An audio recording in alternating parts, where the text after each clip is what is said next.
Hello YouTubers, I'm back with another video. I actually had a viewer ask me to do a video of my two Broadway limited import GP20's after the decoder upgrade. As you know, when Broadway Limited came out with these, they touted them as GP20's, which they are, but they would go more for a low-nose GP9, a low-nose Southern Pacific GP9, anyhow. If you're a Santa Fe fan or a UP fan, you're kind of out of luck because I don't think either one had factory-built low-nose GP9s. I could be wrong, don't quote me on that. But I know SP did. SP had, I think, like 4 of them or 10 of them, something. Anyhow, these are the Broadway Limited import GP20's. And unfortunately, when Broadway Limited came out with these, they came with GP9 sound, a non-turbocharged 16-cylinder 567 diesel engine. And that's not how a GP20 sounds. GP20's are turbocharged. They have a 567D turbo in them, a diesel engine. And this is what they look like. This is what they sound like as well. Both these locomotives have Mars light, headlight, front and rear, front and rear Mars light, and they have class lights, classification lights, cab light, and front and rear number boards, and front and rear class lights. So, but what I've done is I have configured these to work together. I've speed matched and whatnot, and so the rear headlights don't work. I don't need them to work. So I can put them back on the track and the program track and programming. But at any rate, without a lot more to do, I know the ones you were asked if they can listen to what they sound like. So I'll just play this.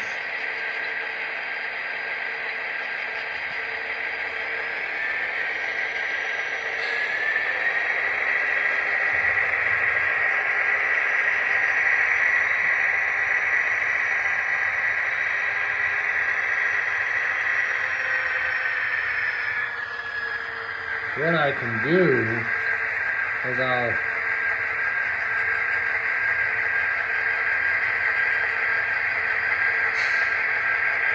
turned a lot of the functions off on these.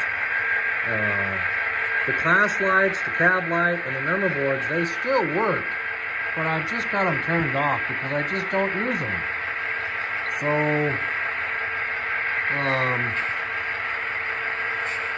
I've only got the headlights and the Mars lights working. Everything else is turned off. So I'll turn this up.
I believe that's run 8 now. And because these are SP, I have the Nathan P3 horn.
Now real quick, these locomotives are equipped with a decoder buddy from Nick's Trains and a 21-pin NEM8 function sound decoder from SoundTraxx.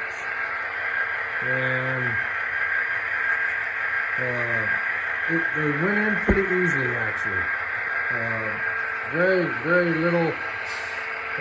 Once I got it figured out, if you go to Nick's Trains website, it'll show you what wire, if you dig down, if you do a little digging, and if you go down to the bottom of the page of the decoder buddy, it'll have a diagram for you to show you where you need to solder the wires to what part of the decoder buddy.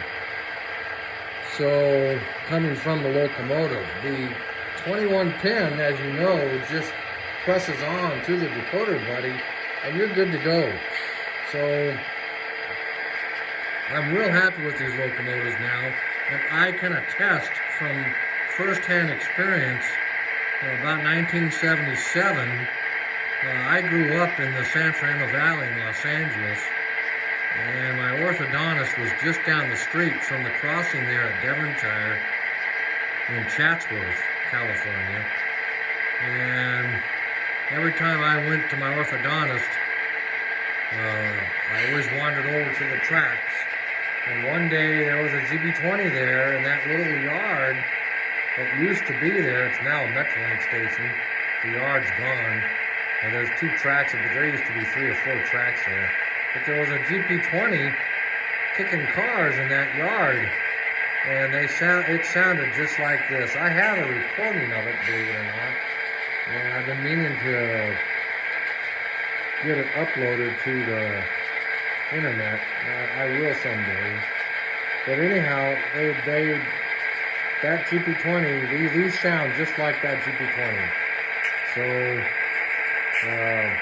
basically, well, the GP20 is a GP9 with a turbocharger. So, anyhow, I hope you enjoyed this. I hope it helps somebody out there. And any questions or comments, leave them down below, and I'll be sure to get back to you. Okay? Thanks so much for watching. Bye for now.